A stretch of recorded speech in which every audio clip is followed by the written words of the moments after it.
chapter 11 and that you are currently reading chapter 12. Now, if you remember way back when we began this section, what we started with was sort of the implementation of the Constitution. And boy, was that good. Wow, was that good. Because here's why it was so good.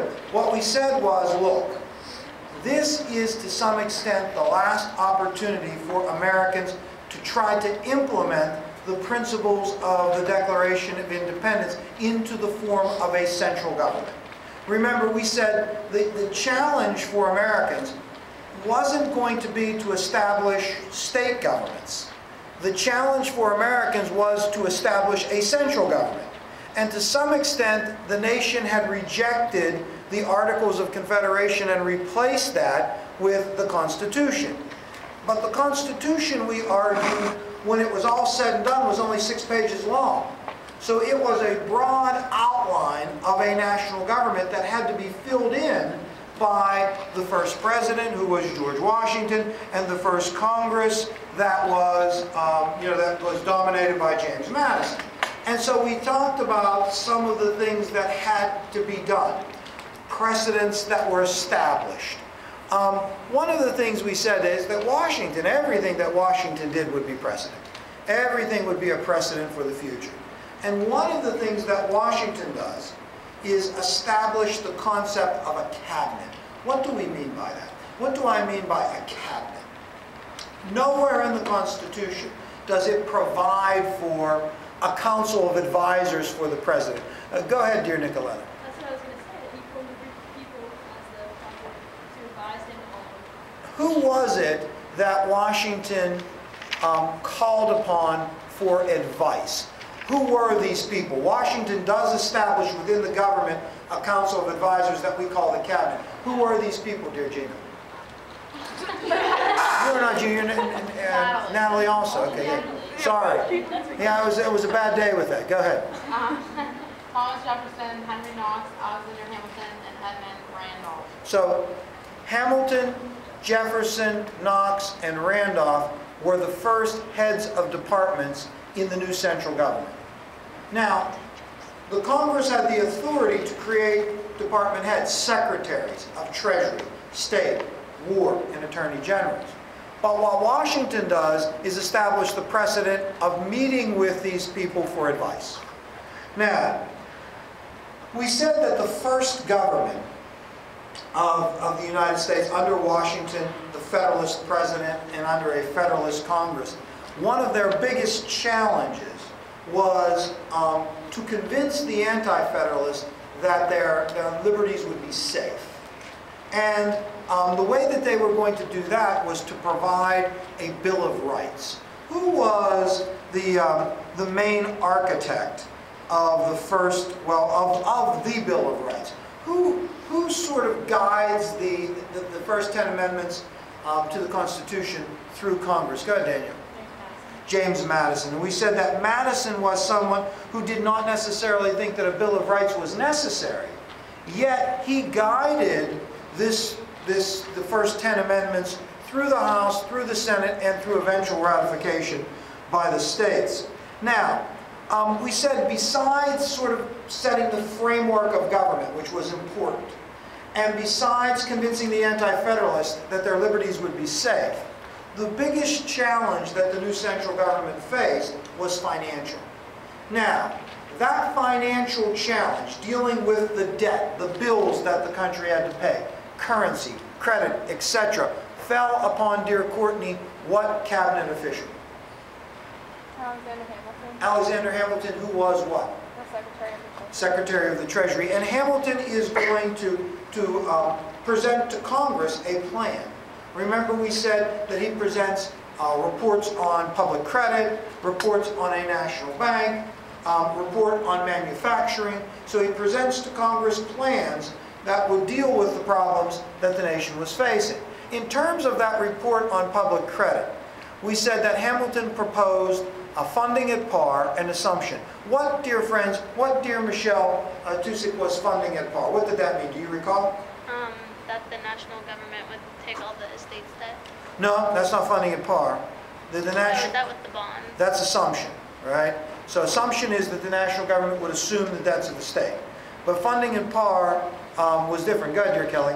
Funding at par was when they used bonds to refinance. Yeah, sort of. I mean, maybe that sounds, it's more, basically, go ahead, Jessica. Well, just, it was like a full value. Yes, that all of the outstanding federal debt was going to be refinanced at 100% of the face value plus interest. And so, basically, Hamilton promised to pay off the national debt at full. Everything, all, hey, just for the sake of it, Nicole, that seems like a pretty necessary... Mr. Tortorella, please come to the office. Mrs. Tortorella, please come to the office. That seems like a pretty necessary thing. You know, I mean, after all, the national government hadn't been paying its bills, it wasn't paying its debt holders. It seemed like it was important that they make good on their debts. Why was the proposal to fund at par, at least somewhat, dear Nicole, controversial?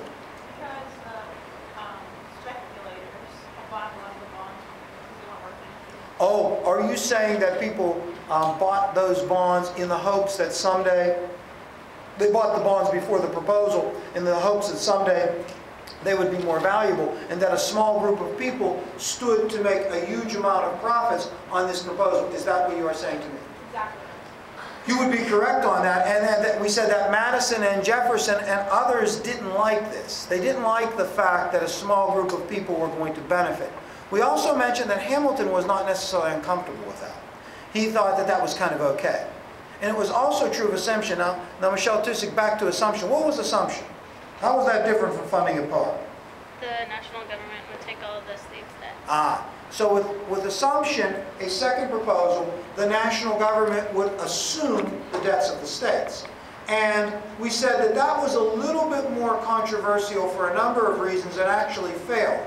How does assumption eventually pass the U.S. House of Representatives and the Senate? Yes, go ahead. They have the secret dinner deal with Jefferson. Samantha says that there was a secret dinner deal, and in this secret dinner deal, the dealers were whom, dear Samantha? Alexander Hamilton, Jefferson. Alexander Hamilton, who? Jefferson. Jefferson and? Madison. Madison. And they made a deal, a bargain. And what was the bargain, dear Samantha? That assumption would get passed if the capital would be moved to Philadelphia. Oh, are you saying to me that